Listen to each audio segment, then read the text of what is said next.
لسيرج أبدا حزار زعلي ذكر أري والله وقد يسري لجي اليوم ملت ناشا ودي نادي كنا طبعا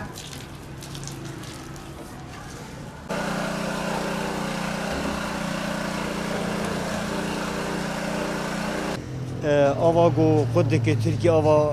سریکانیا گو سرما قدکه نه بلکه دراکانی دیجینا دیجی درداری میلیون یک انسانه لباجار حسی درداری اما او بیتری میلیون و نیو انسان وان درجیان دیگه بگو دچی کندی دردورا ویجی آف قد کرد آوا هنه جوک شرکی لهمبری گل روجاوا باکوری سوریه لهمبری همه بکاتی گل ویده جد شرکی لهمبری ویده دشغلاندن جوکو کارب فتنه کی دنابینا ریو بریه و دخوازی ناو جواب آواهانی مشکل گله کی دخینه آب خود که بای اساس اف سیاست دولت ترکیه آوا گودن بشاندن سباکوی روجلات سوریه اف سیاست اوی کفنجی لحمد ریو سیاست خود ماشینو کفن نه آنهای پیشری عالمی پیشری دنیایی که تایبه خاصه جی پیشی مسئله کرونا ما کرونا در که نخواشه کرونا در کتی اول تاثیر خو گله کی که جبر گو اسنا وین خوشه دی بگو پر آوا کی پر حتی گو پاکجی هبه گو یعنی گیجی خلاص بسلامتی در باس بی لدوی وقتی هانو دوی ظرفی هانی دقت کردن تاثیر خو گله کی کرد ملت زارو که بچوک بتایبت داری پاکجی دی داری نخوشه دی داری یعنی آوا وقوانه ایدی زحمتی هات پیدا کردن آوا پیدا کردن آوا مجبور بودم مسیریش تانی سریجی مدنی هم تانی سریجی بلدیات جیلوی در همون تری نت کری جبر گو باجاری حسکی نه باجاری کی بچوکه گنده در دوره و حقاس انسان حقا گنده پیگیری دایی تری نت کری مجبور بودم سریجی مدنی هم دار کردن آوا ما کری داد شخواه جبر گو مراقبه سرت نبود از كاتبون أزمة كده مراقبة سرتنبو وانجي فرصات استغلال ذكر خزاني آوي ببينش حزارة بشش حزارة بينش برميل ببينش حزارة وشش حزارة دفروتر ما بيجي مجبورين يعني وقت آوي مجبور بكرن وانجي فرصات استغلال إيش برجو مراقبة سرتنبو يعني كت ده أزمة كده بس من أزمة كي خانق بو وانی هانیجی فرصت استقلال دکرم واتشان رم دو آف حمیات 25 bir ketnemiyet اینها حاضرن 25 دیگه حاضریت کردن آف دو گیاش حسه که گلک تاقا آف خدا گرت آف وانجی آف حمی طبعا نه آوا گوت بیش وقت آسری کانی لی اما آوا کی خوش بو جبو گو پیدا کردن آوی به مجبور بو آوان پیدا کردن به ایش خود ماشین قدیم به کار مار خود کن مجبور بکن ده حال نه حال حاضر ده آوا هانی یعنی کاری به خود قدیم به ماشینه و دکارن جبو گو منت دولت ترکی و جبن و سیاست دولت ترکی گو جوا کام ملت مدرک و مجبور بقدیم به جبو و منظماتان ازواکی همولاتی کی في ولاتي هاني منظمات جو بناوي ديمقراطية بناوي مروفاهية باندكن جو دبيجن سازية ما سازية مروفاهية جو الفيدر كاردكن مع الأسف نرازي بيشن منظمات يعني بانك وازي واندكن ما نقول بناوي إنسانية بناوي مروفاهية سازية وهنا وهون الفيدر كاردكن هيك كان اللي سر عدي كذبه يعني وش في جواكير شكر في ملتي وشكر ملت بنخوشير كذا ملت بركيد مين ملت تعزيز مين ملت سقمة دخول يعني كاتشيكن مع الأسف تشكل كذي أزبان يوم كن البيجم جارك الباكور رجالات سوري بحمل بيكاتي خو خاص بتبت في مرحلة هاني دي ليه بخدي در كيف وكنا في خدر كيف هذي كم وكنا في خدر كيف نافي مروفاهية بنافي الديمقراطية كأبان يوم كن كل في ملتي هاني بخدي در كيف والله صار لنا مية يعني قبل الأحداث هاي مية ما قاعد نشوف بنوبة صار لي 4 أشهر ساكنة بخشمان يعني مية ما تجينا بنوبة ولا نشوف المية عم نشتري مية مشترى يعني كل أسبوع إلي عبي مرتين والله أشتري كل 5 براميل ب5000 يعني بالأسبوع عبي ب10000 كل أسبوع عبي ب10000 مية أتمنى أن تجي المية يعني المية أحسن يعني المية حياة الدنيا غير هيك ما بدنا أتمنى إنه يصير رقابة الآن شنو يعني كل واحد يجي يبيع شكل مي يعني حتى المي صار بيع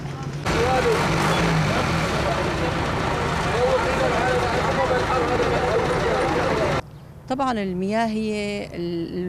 يعني الشيء الأساسي للإنسان يعني أردوغان هو أصلا محتل هو بقى شيء وما ما سواه يعني قطع المياه علينا على الشعب كلياته هو قطع المياه يعني بصراحة شيء مو إنساني طبعا هذا ضد قوانين الإنسانية ضد قوانين أي قانون أي مكان أي هاي المي هو الأساس هو الحياة طبعا معاناة كتير صعبة. يعني الشعب كله عانى، ما في حدا ما عانى، الشعب كلياته عانى، كل شعوب المنطقة اللي هون كلياتها عانت من قطع الماء. طبعا اللي كان عنده بير، اللي فتح بير، السهاريج. طبعا السهاريج تحكين معه بده ساعة ساعتين دي لما يجي أو مو يجي أو يوعدكي يروح لغير مكان. بس اللي أنقذنا بصراحة الأبيار العالم اللي فتحوا الأبيار، يعني هاي كمان كانت كويس. وكان في مبادرات من الشعب، كان في ناس يعني مبادرات جابوا سهاريج ووزعوا، هاي كمان يعني ساعدت العالم. بس معاناة يعني. بالنسبة لي يعني الوضع الإنساني في مدينة الحسكة، طبعا نحن أمام كارثة إنسانية. يعني بعض الأحياء منذ 26 يوم لم يحصلوا على المياه. طبعا في المديرية بعد توقف محطة تعلق نقوم ب 24 ساعة نقوم بإعلان حالة الطوارئ ومنادات جميع المقاطعات والإدارات المدنية في إدارة شمال وشرق سوريا من أجل تقديم العون والمساعدة لنا. طبعا الإدارات قاموا بمساعدتنا بإرسال صهاريج مياه. هذه الصهاريج نقوم بتوزيعها على يعني بالتنسيق مع المجلس والكومي، حيث أن هناك غرفة طوارئ مؤلفة من ممثل عن المجلس وممثل عن مديرية المياه، يقومون بتوزيع المياه على الكومينات والمجالس. يعني نحن في المديرية يقع على عاتقنا توفير مياه الصالحة للشرب، وعلى المجلس يقوم يعني على عاتق المجلس يقومون بتوزيع هذه الصهاريج على الكومينات والمجالس. مشروع الحمى يعني تم الانتهاء من تنفيذه، حاليا 49 بئر قيد العمل. كانت يعني آخر وجبة على الأحياء الشرقية من آبار الحمى تم الضخ على الأهالي. طبعا يعني كمية المياه المنتجة من هذه الآبار قليلة جدا، لذلك يعني سوف لن تغطي جميع الأحياء، وإنما هو سيكون على نظام رشقات كل فترة أو كل كم يوم. عندما يتم تعبئة الخزان الرئيسي في المحطة نقوم بتوزيع المياه على جزء من أجزاء المدينة. تم دخوله منذ يومين في الخدمة، نحتاج إلى مدة زمنية لإجراء الدراسات، وبعد ذلك سوف يتم يعني التقيد بنظام التوزيع. يعني الآن قمنا بالضخ للمرة الأولى، حاليا نقوم بإملاء الخزانات. مجرد ما يتم إملاء الخزانات سوف نقوم بالضغط على الجزء الآخر، ومن ثم سوف يتم توضيح آلية التوزيع. يعني وفد اليونيسف كانت غايته من زيارة محطة الحمى هو التأكد من وصول مياه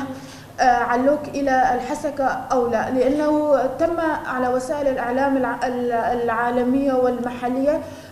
تشغيل محطة علوك، ونحن في الإدارة الذاتية كنا ننفي تشغيل محطة علوك كون الوارد لم يصل إلى المدينة ولا يوجد لدينا ممثل في محطة علوك لنؤكد خبر تشغيل محطة علوك. بنتيجة الحال هم أتوا إلى المحطة للتأكد من وصول وارد محطة علوك إلى الحسكة أو لا، وكانت النتيجة أنه لم يصل إلى الآن وارد محطة علوك إلى مدينة الحسكة بالرغم من تشغيلها منذ 4 أو 5 أيام.